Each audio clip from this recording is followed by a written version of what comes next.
नमस्कार दोस्तों, मेरा नाम है सितेश कुमार और शायद आप मुझे कैमरे पे पहले ना देखे हों, ना मुझे चेहरे से जानते हो, लेकिन आपके लिए इतना ही जानना काफ़ी है आज के परिस्थितियों में कि मैं 20-21 बैच का वो छात्र हूँ जो ना बीए, ना बीएचओ, ना एसडीओ किसी भी पद के लिए एलिजिबल नहीं था और मात्र 2-3 महीने से हम लोगों की पूरी तैयारी पीछे छूट गई। और उसके बदले जब हम लोगों ने आज तक आप लोगों ने जितने भी एग्ज़ाम्स दिए होंगे या आप लोगों ने पता किया होगा तो आईआईटी, नीट और यूपीएससी जितने भी टॉप लेवल के एग्ज़ाम्स हैं उसमें एक सेल्फ डिक्लेरेशन फॉर्म भर के आप लोग अपीयरिंग में एग्ज़ाम दे सकते थे। और यहाँ पे अपीयरिंग में हम लोग को ना तो एलिजिबल किया गया और ना ही जो है सो इसके लिए कोई विकल्प बनाया गया।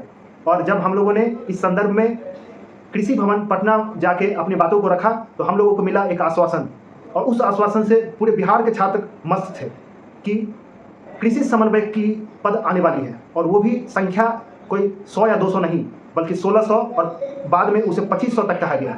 लेकिन उस दिन जब हम लोगों ने सरबजीत सिंह और माननीय श्री संजय अग्रवाल जी से बात करके आश्वासन लेके आए थे, उस दिन से लेके आज तक कर रहे हैं तो केवल इंतज़ार। और ये इंतज़ार अब क्या रंग लाएगी ये तो आप अभी जो चुनाव आने वाली है उससे पहले जो प्रेस विज्ञप्ति आई है उसमें आप रंग की पहचान भी नहीं कर सकते हैं कि वो कौन सा रंग लेके आई है। आपको मैं प्रेस विज्ञप्ति को संक्षिप्त में 30 सेकंड में आपको पढ़ के बताता हूँ कि ये प्रेस विज्ञप्ति में क्या आई है। इसमें लिखा गया है दिनांक 8 अप्रैल 2025 का प्रेस विज्ञप्ति। आपको लिंक डिस्क्रिप्शन सेक्शन में डाल दूंगा, आप ये पीडीएफ पढ़ सकते हैं। उसमें लिखा गया है कि बिहार कृषि विभागीय लिपिक संपर्क नियमावली 2024 के आलोक में कृषि विभाग बिहार पटना अंतर्गत पूर्व स्वीकृत पद का समर्पण, प्रत्यर्पण तथा नया पद सृजन एवं संयुक्त निदेशक के अधीन स्वीकृत पदों का समर्पण, प्रत्यर्पण तदनुसार लिपिक संपर्क के 2590 पदों का पुनर्गठन की स्वीकृति। अब इतनी भारी भरकम शब्दों और हिंदी के इतनी घुमावदार शब्दों का प्रयोग किया गया है कि आप इसमें अपने बालों को नोचते रह जाइएगा और आपको कुछ समझ में नहीं आएगा। लेकिन आपको हम एक छोटी सी संक्षिप्त भाषा में कहें तो जो पहले से स्वीकृत पद थी, आप अनुमान लगाइएगा कि कौन सी स्वीकृत पद थी, उसको प्रत्यर्पित करके और फिर से संपरिवर्तित करके उसको पुनर्गठन करके एक नया पद लाया गया है जिसका कहीं कोई जिक्र पहले नहीं था। इसमें कहीं पे भी कृषि समन्वयक की बात नहीं कही गई है। और इस न्यूज़ को, इस प्रेस विज्ञप्ति को पढ़ के अब तो ये लग रहा है कि वो पद आएंगे भी कि नहीं आएंगे, या यही पद को संपरिवर्तित किया गया है। तो आप लोगों ने ये इस बात को बहुत दिनों से अपनी पढ़ाई को, अपने जितने भी जो आपके एक्शंस होंगे वो इस ओरिएंटेड जरूर होंगे। माननीय मंगल पांडे जी ने कहा था, अदर गवर्नमेंट ऑफिशियल्स जो कृषि मंत्रालय तो उनकी ओर से ट्विटर हैंडल पे भी आया था कि नीतीश जी के सरकार है और हमको उनसे भी बहुत उम्मीद है और वो जो है सो पद को लाने वाले हैं। तो बताइए कि ये पद कहाँ गई, और इस पद को लेके जो हम लोग की अपेक्षाएं थी वो अब अधर में डूबती दिखाई दे रही है। आप लोग को मेरे साथ यहाँ पे एमएससी हॉर्टिकल्चर के विश्व भारती यूनिवर्सिटी के एमएससी के प्रथम वर्ष के छात्र हैं और ये बिहार के कृषि जो स्टडीज़ हैं उसमें काफ़ी अग्रसर और काफ़ी सक्रिय रहे हैं। तो इनके माध्यम से मैं आपको बताना चाह रहा हूँ कि किस प्रकार की कठिनाइयाँ ये बच्चों को काफ़ी करीब से जानते हैं और किस प्रकार की कठिनाइयाँ जो बच्चों के इस प्रिपरेशन के दौरान न सिर्फ केवल गवर्नमेंट इंस्टीट्यूट के जो बच्चे हैं बल्कि जो प्राइवेट सेक्टर्स में हैं, जो प्राइवेट कॉलेजेस में हैं, जो अलग अलग जगह पे जाके राजस्थान जैसे शहरों, यूपी जैसे शहर में जाके इसके परीक्षा के लिए तैयारी कर रहे हैं, उन पर क्या बीत रही है आपको संक्षिप्त में बताएंगे। नमस्कार दोस्तों, मेरा नाम धीरज कुमार है और मैं अपनी बीएससी जो है कि बिहार एग्रीकल्चर यूनिवर्सिटी से और भागलपुर के मेन कैंपस से किया और वर्तमान में यहाँ मैं विश्व भारती यूनिवर्सिटी में पढ़ रहा हूँ, जैसा कि सीतेश जी ने बताया है। तो मैं ये जो कोऑर्डिनेटर की जो वैकेंसी आने वाली थी, आपने बहुत पहले सुना ही होगा कि इसमें जो है कि लगभग 1600 सीटें थी और इसको जो है कि और भी बढ़ा करके जो है कि 2500 लगभग जो है कि होने वाली थी। और ऐसा हम लोगों के साथ कहा गया था कि ये जो जिस टाइम प्रेस विज्ञप्ति निकली थी कि अभी जो है कि ये पूरी तरीक़ा से जो है कि संपूर्ण जो है कि रोस्टर तैयार नहीं हो पाया है और कहीं ना कहीं ये उनको ये महसूस हुआ था कि और भी बहुत सारी सीटें जो है कि बहुत सारी रिक्तियाँ बची हुई है, जिसको हम लोग क्या करेंगे कि फिर से जो है कि एक नया रोस्टर बनाएंगे और उसमें ज़्यादा से ज़्यादा जो है कि रिक्तियों को लाने की कोशिश करेंगे, यानी कि ज़्यादा से ज़्यादा जॉब देने की कोशिश करेंगे।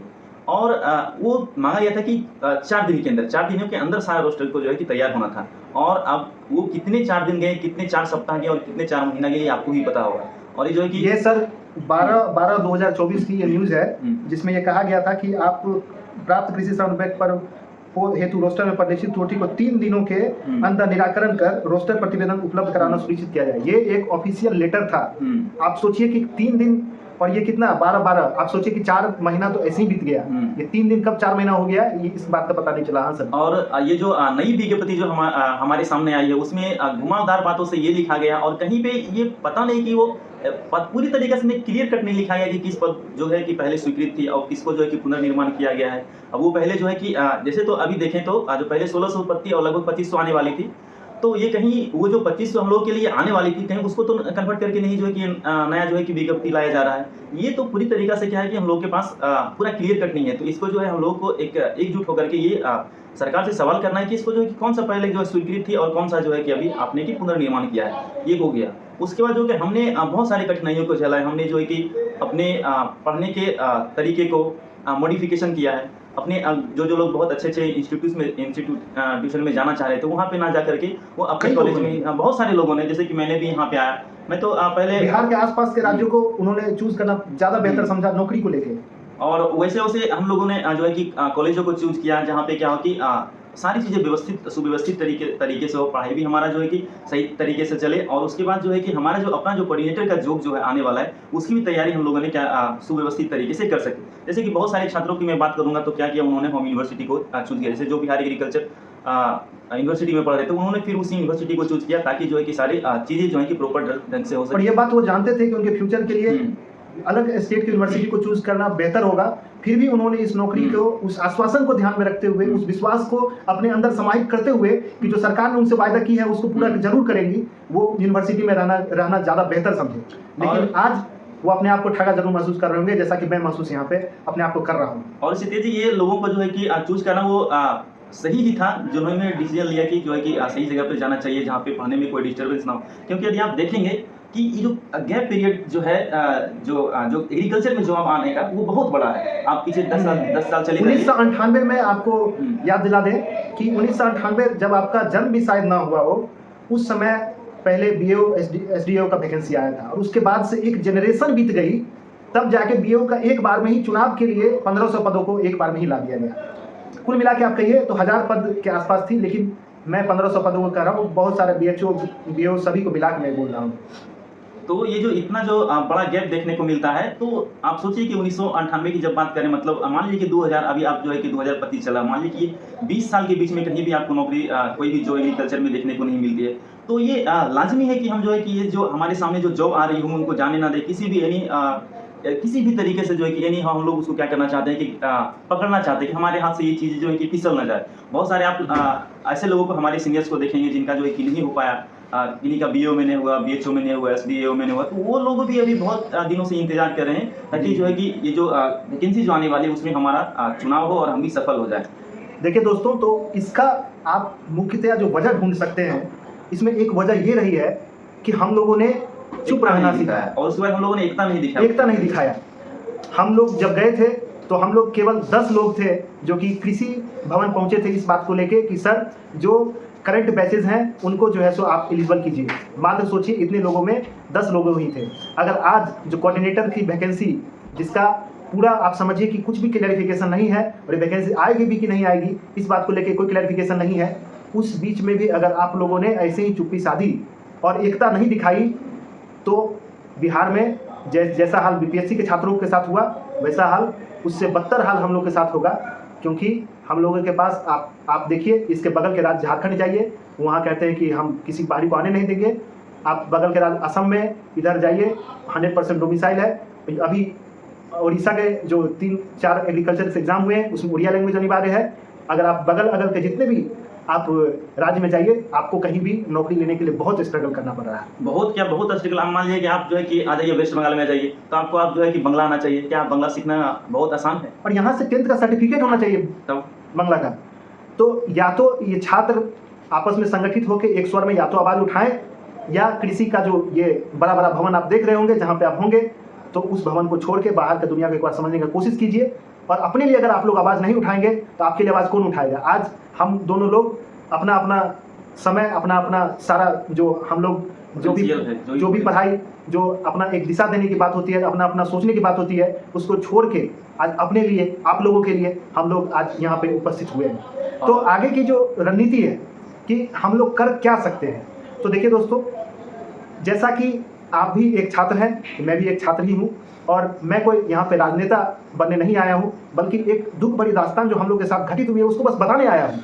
तो आप लोग बस ये करिए, पहला जो चरण था मेल का, उस मेल को आप लोगों ने भेजा, इस बात को लेके काफ़ी ज़्यादा मुझे भी खुशी है और आपको भी खुशी होनी चाहिए। जरूर। और दूसरी बात, दूसरी चरण में हम लोग ये जानने की जरूर कोशिश करेंगे कि किस पद को आप प्रत्यर्पित किए हैं और किस पद को आप संपरिवर्तित करके नया जो है सो पद आप जो है सो पुनर्गठित किए हैं। इस बात का जवाब केवल और केवल आरटीआई के माध्यम से आ सकता है, क्योंकि आप देखिए कि जीमेल को कोई भी पढ़ के इग्नोर कर सकता है, आपको जवाब देने की कोई बाध्यता नहीं होती है, जबकि सूचना का जो अधिकार है आपका आरटीआई, उसमें आपको जवाब देने की बाध्यता होती है, उसमें जरूर जवाब आएगा। आप लोग अगर आरटीआई किए होंगे कभी ना कभी, तो अपने आसपास के लोगों को बताइए, जो प्राइवेट के भी छात्र हैं, जो सीनियर्स हैं, उनको भी बताइए कि वो आरटीआई करें और इसका जवाब मांगे। उनके पास कम से कम 100-150 आरटीआई होनी चाहिए। और हम लोग भी, अगर आपको नहीं पता होगा तो आरटीआई की जो प्रक्रिया है आपको मैं स्क्रीन रिकॉर्डिंग उसका प्रोवाइड करूंगा ग्रुप में, आप लोग ग्रुप में जुड़ जाइए और आप लोग आरटीआई कीजिए। उसके बाद अगर 7 दिन के अंदर जवाब आती है तो ठीक है, नहीं तो कुछ आप ऐसे ही, मैं ये नहीं कर सकता कि आप लोग पटना चलिए, आप लोग पटना आइए, क्योंकि जब कृषि मंत्री वहाँ पे होंगे तभी वहाँ पे जाना सही होगा। तो आप लोग को मैं ग्रुप में ही पोल दूंगा और जो तिथि आप निर्धारित करेंगे, और ये नहीं कि केवल आना है और उनसे मिल के चले जाना है, आप लोग जब तक रिजल्ट लेने तक वहाँ इंतजार नहीं करेंगे कि हमारे पक्ष में कुछ फैसला हो, हमें प्रेस विज्ञप्ति इस बात की मिले, हमें आश्वासन इस बात की मिले कि हाँ कोऑर्डिनेटर का जो वैकेंसीज है वो यथावत है, कम से कम अभी नहीं आएगा ये, लेकिन इस पद को होना जरूरी है, तभी तो हम लोग आगे कुछ तैयारी कर सकते हैं। तो नहीं आएगा तो कब आएगा ये भी जानना जरूरी नहीं है। आएगा तो कब आएगा ये भी जानना जरूरी है कि आप जो एमएससी कर रहे हैं कम से कम उस पर ध्यान दें। जो जूनियर्स हैं वो भी अपने अपने कंपटीशन, अलग अलग कंपटीशन पे ध्यान दें, बहुत सारे कंपटीशन है। लेकिन बिहार में जो छात्र हैं, जो बिहार के जो नौकरी व्यवस्था में जाना चाहते हैं, उनके लिए जो अवसर, जो सबसे बड़ा जो कोऑर्डिनेटर पद का है, उन पे जो है सो अपना क्लैरिफिकेशन दे। तो इस मुद्दे को लेके जो दूसरा चरण होगा वो आरटीआई का होगा, और वो हम लोग जो है सो सोमवार से शुरू करेंगे। इन 2 दिनों में आप लोग ये जानने की जरूर कोशिश कीजिए कि आरटीआई कैसे करते हैं। और तीसरा चरण जो होगा, आप लोगों की मैं अभिरुचि इस पे देखूंगा, इस वीडियो पे देखूंगा कि आप लोगों ने कितनी अभिरुचि दिखाई है, और पोल के माध्यम से मैं जानने की कोशिश करूंगा कितने लोग वहाँ पे जाके रुकने के लिए तैयार हैं। अगर आप 4200 ग्रेड पे आप जॉब लेने वाले हैं, आप 200 रुपया भी खर्चा करके रुकने के लिए नहीं तैयार हैं, तो फिर तो क्या बोले हम। तो वहाँ पे आप रुकने के लिए कितने लोग तैयार हैं, क्योंकि केवल बात करने से कुछ नहीं होगा। अगर आप रुकने के लिए तैयार हैं और ऐसे लोग 100 से ऊपर हैं, तभी हम लोग आगे का कुछ कदम अब आगे बढ़ाएंगे। क्योंकि हम लोगों ने इससे पहले भी जब 10 लोग ही हम लोग थे, तब हम लोगों ने बीओ बीएचओ का विषय की गंभीरता को समझा। अभी आप लोग बहुत स्टेटस देख रहे होंगे बीओ बीएचओ का, तो अभी आप लोगों को समझ में आ रहा होगा कि आपने क्या खोया है।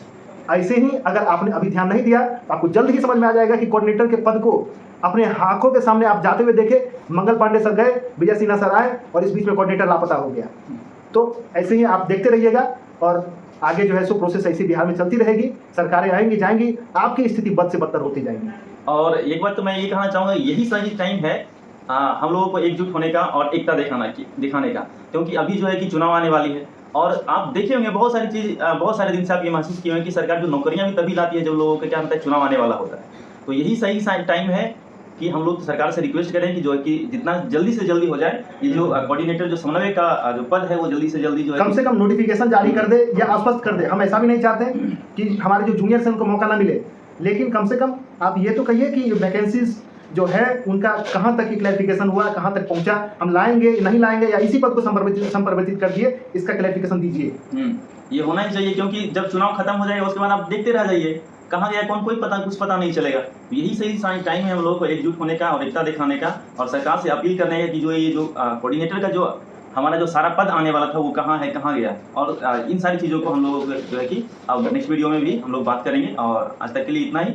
और आप लोग से एक रिक्वेस्ट रहेगा कि आप लोग जो है कमेंट बॉक्स में या फिर जो है कि हमारे व्हाट्सएप ग्रुप में जुड़ करके आप लोग अपना मत जरूर दें कि जो है कि इसके जो है कि इस दिशा में कौन कौन सा जो है कि कदम उठाने चाहिए। हम लोगों ने आप लोग अगर अच्छा कोई कदम बताएंगे तो उसको हम लोग भी फॉलो करेंगे, क्योंकि हम लोग भी एक छात्र हैं। और अगर आप लोग आगे का कोई हमें सुझाव देना चाहते हैं तो कमेंट सेक्शन में लिखिए, हमारे ग्रुप में लिखिए, और मेल को जरूर से जरूर आप कम से कम इतना तो सभी लोगों को मेल करना है, मेल करिए। और उसके बाद का जो प्रक्रिया है वो आरटीआई का है। उसमें मैं विषय ज़रूर आप लोग को बताऊंगा क्या विषय लिखना है। अगर आप लोगों ने इस वीडियो में रुचि दिखाई और आगे की बात को लेकर ग्रुप में डिस्कशन किया तो मैं आरटीआई करने का अपनी ओर से तो जरूर कोशिश करूंगा और आप लोगों को भी निर्देशित तो नहीं कहूँगा, आप लोग से रिक्वेस्ट करूँगा कि आप लोग भी इस आरटीआई मुहिम में शामिल होइए और जितना जल्दी से जल्दी हो सके इस प्रक्रिया को हम लोग आगे बढ़ाएंगे। और बहुत सारी जिस प्रकार से आप लोगों का कमेंट आएंगे उस सभी चीज़ों को, सभी बातों को लेकर के जो है हम लोग नेक्स्ट वीडियो में भी बात करेंगे कि आगे क्या होना चाहिए, क्या बाकी है, और सारी बातों को हम लोग जो है कि नेक्स्ट वीडियो में बात करेंगे। ये वीडियो बस आप लोगों की एक आवाज़ बनने की कोशिश है, क्योंकि कहीं पे भी नीट में कुछ होती है तो फिजिक्स वाला है, एसएससी में कुछ होती है तो बहुत गगन प्रताप सर और एसएससी वाला बहुत सारे चैनल से हम सपोर्ट करते हैं, उनका बात उन तक पहुंचाते हैं, क्योंकि हम लोग में उतनी छात्र भी नहीं है कि हम लोग ट्विटर पे जा सकें, उनकी बात उठा सकें। तो एकजुट होने के लिए आप ही का आवाज़ का जो है सो ये उठाया जा रहा है। इसीलिए आप लोग अपना समय देकर इस बात को गहराई से सुने और इस पर अपना अमल करने की कोशिश करें। धन्यवाद।